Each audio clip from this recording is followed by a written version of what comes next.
Hey guys, I'm Blue25 and R29234. For episode 140 range review, today we have the Power Rangers Megaforce, the Gosei Morpher, and the Megaforce Blaster, aka the Tensouder and the Gosei Blaster from Tensou Sentai Goseigers.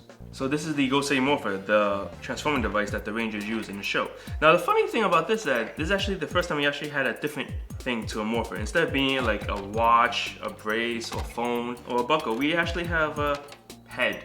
And this is also the first time Power Rangers actually uses cards. So the gimmick is that you get 10 cards and they all work for the AVCHD. So no matter which card you have from Series 1 or Series 2 boosters, they all read into it. Sadly, there is no on and off switch. There is only on, the Try Me feature, and the TCG feature. Now, when you do it in the Try Me feature,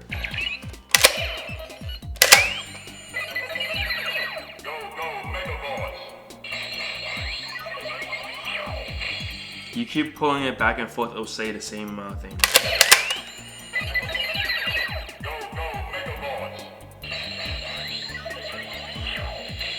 You may also recognize some of the sound effects were taken from the Dino Thunder Morpher and some of the sound effects from Kamen Rider Kabuto. No, when you put it all the way down to the TCG mode, when you put one card in, any card, doesn't matter which one,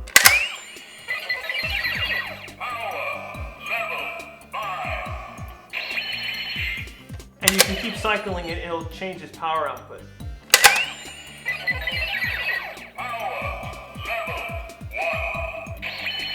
there's actually no certain power levels, it's always randomized, so you can keep doing this. It'll keep going up, up, and up.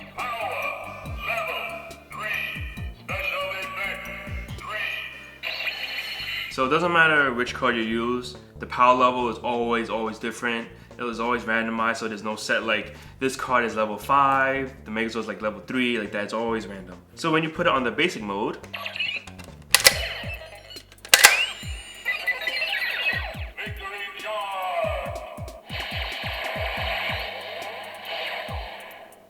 now the good part about it is that you guys have to be careful when you put the cards into the thing because these things can damage the cards. In order for you to actually remove it gently, there's a little tab on the back where you can just tab it down and then you just gotta take it out slowly. If you don't do that, you'll end up bending the card or screwing it up, and I don't think you guys really want to do that. It also reads all the Rangers, so when we put one Ranger in, like say Ninja Storm Red,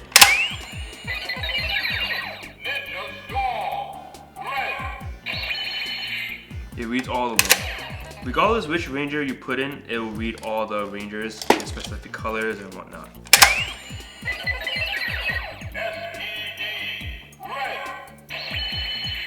And it tells you all the Rangers. Regardless which ones you use from Series 1 or Series 2 or the promo cards, they'll read the Rangers. So if it was like MMPR Red, MMPR Green, White, anything, it'll still read all of them in the corresponding color and from what series they're from.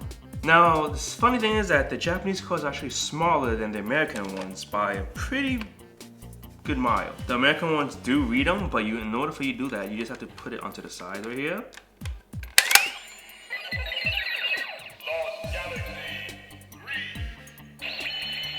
For some reason, almost all the Japanese cards that we have so far just scan as Lost Galaxy primarily. Now, the whole thing is pretty nice. Even though that in the show you can tell that they're holding it really well. In this one, when you're holding it, it's really hard to hold it, so it's not really that stable.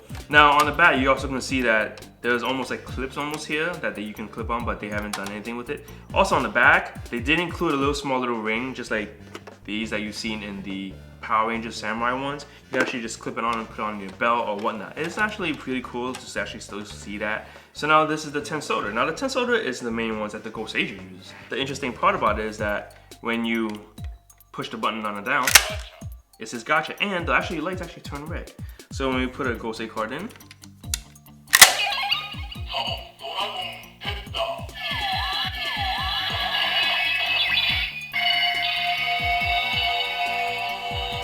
It actually recognizes it's either the C, the Skyke, or the Landic. Now there is an on and off switch on the back, and instead they don't have in the Japanese one. It looks a bit more wider in the back, so you can actually hold it. This little area right here is mainly much so you can hold it like this, just like in the show when they do it, instead of just having a little small clip or wristband to actually have it. Sadly, you can't use an American card in because one, it's much more bigger, and two, it actually doesn't even fit inside at all. So you can't even go and attempt to scan it. So the cards that you got in the Tensouder were the change card of Gosei Red, the Gosei Great Megazord, Gosei Dragon, his Skyke Sword, and also the Twist Tornado card. So now we have the Mega Blaster. Now this is actually the secondary weapons that the Mega Force Rangers use in the show to actually shoot the bad guys if they're not using the primary weapons or whatnot. So what they do is that they pop a header in, and it actually pops out this little piece right here. Now, there's also sound effects. The on and off switch right here, this thing uses button battery, sadly. Now, when you press the little trigger,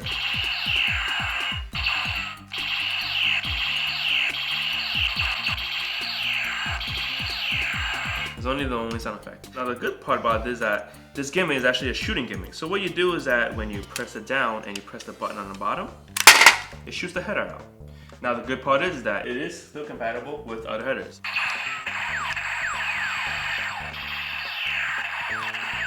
It works with all the deluxe headers, main headers, secondary headers, all of them. And you can just launch it out too. The Mega Force Rangers have used this on rare occasions without the header, so this is actually a pretty cool thing to see.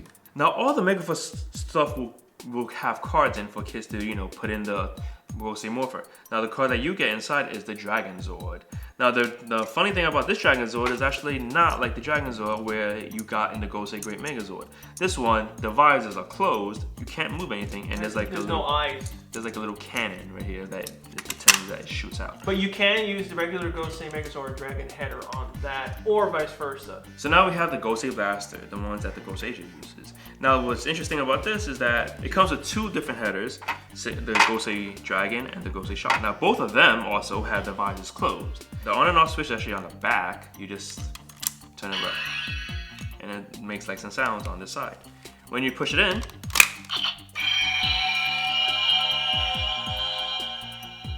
it recognizes that was the Dragon header. And when you press the trigger,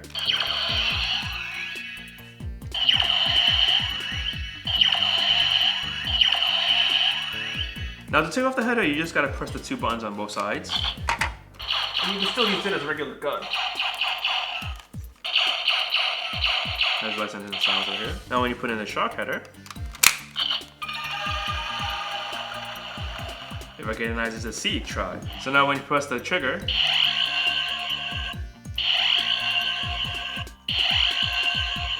and it makes a little C noise. So now when you put in one of the landing ones in, like a little tribal theme, and when you shoot it,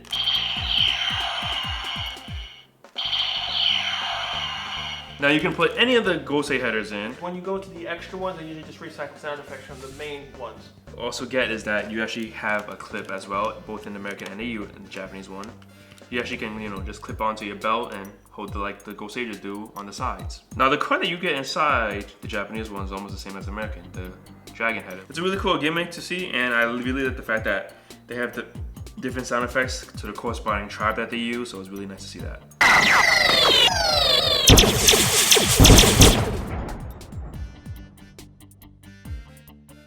Now the alteration runs from the Gosei Morpher to the Tensouder. There's actually not much changes, but we did improve a lot of things on it. The first one is, of course, we actually have more sounds compared to the Japanese one. You actually read all the Power Rangers in it compared to the Japanese one that only reads certain sounds in certain tribes. There's no TCG game in the Japanese version. When you open it up, instead of this one, you get the gotcha noise, and we actually didn't paint this red, and the eyes aren't changed red, while the Japanese one it is. They have a lock feature, we don't actually. So when you try to pull out the mouth without pushing the button, it doesn't go down abruptly, you have to push it. The color on the gold is a bit slightly darker in the Japanese one compared to the American one. But the American one did improve is that we actually have a little clip right here on the back, so you can take out the cards, Compared to the Japanese one, there was actually no clip. You have to physically push the button on the front down to release the cards. Also on the back is actually much more smaller, while the Japanese one is much fatter. So when you guys see the Mega Force when you just hold it, it's the Japanese one, because you can see that the Japanese one has a bigger holding size compared to the American one. There's a little bit more extra detailing on the Japanese one where the mouthpiece is. Like there's a little bit extra gray here on the top, on the front. The mouthpiece is a lighter gray. The finger hole is opened up. The entire outer strip design was changed to black. The top part of the head removed the white strip around the team emblems. The top lip is gold on the US version. Since the US version doesn't have red eyes, the swirls were added onto the green eyes, and the chin parts that extend past the mouth were removed. We don't have an on and off switch, we just have a TCG, try me feature, and on switch, while the Japanese So it is slightly draining the batteries over time, while this one does have a power switch that actually shuts it off. We actually got 10 cards instead of the usual 5 that we got from the Japanese one. While we did get both the change card full red in the correct version rather than have it in the figure, the only things we added were just the ranges of SPD, Jungle Fury, Wild Force, and Ninja Storm. The other ones are the exact same ones that we got in the Japanese version. Now the blaster is a bit slightly smaller, it's not much of a big size. We actually now painted the whole front orange. For safety reasons. We actually lost the one side with the whole clear lights and sounds. Now on and off switch are actually two different ways to put it. The Japanese one is on the back right here, and the American one's down here. But after that, every other sound effect is pretty much different.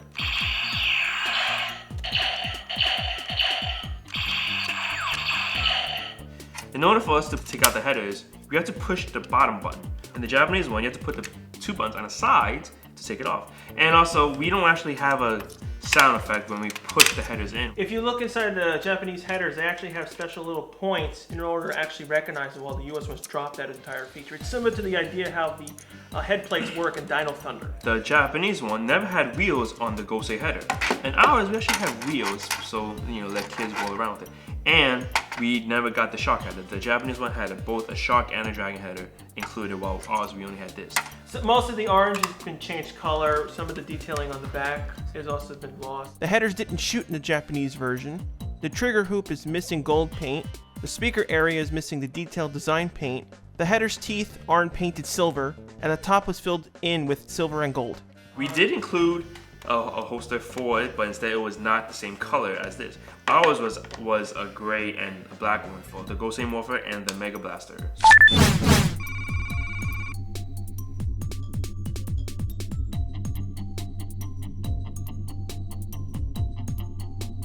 Overall, Bandai improved on the Gosei Morpher compared to the Japanese one. It's not even that much smaller. The back, of course, is a bit of a problem, but at least they did include a little holster for us so kids can actually put them on the belt. Even though that there is no on and off switch, it is kind of a downer, but there are the TCG mode and also just random things that you can do with it, which is really cool. You can get the American Morpher, just get the Japanese gun because of the sound effects. More sound effects, it doesn't have the stupid safety orange, and the header's a little bit more detailed. The Gosei Morpher and the Tensouder are almost exactly the same, but if you do want more noises, the Gosei Morpher is the way to go. The blaster for $15 to $17 is not really worth that much money. You might as well just import the Japanese one for a bit more. But yeah, that's it for a review of the Gosei Morpher and the Mega Blaster. Join us next time for the Power Rangers Mega Force, the C Brothers. Rate, comment, subscribe, and we'll see you next time. I'm particularly glad that Bandai America actually gave it sound effects, because there's other Morpher toys that had voice control, but then they removed it, like the Exceller. All the voice features were gone from that. Take it out. It's a mistake. Aye! Stop resetting. When you put a snake rider in. What the? Is he not working?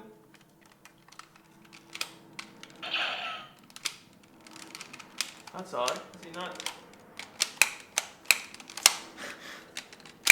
What the hell? Okay, Snake Rider's broken. Use the tiger.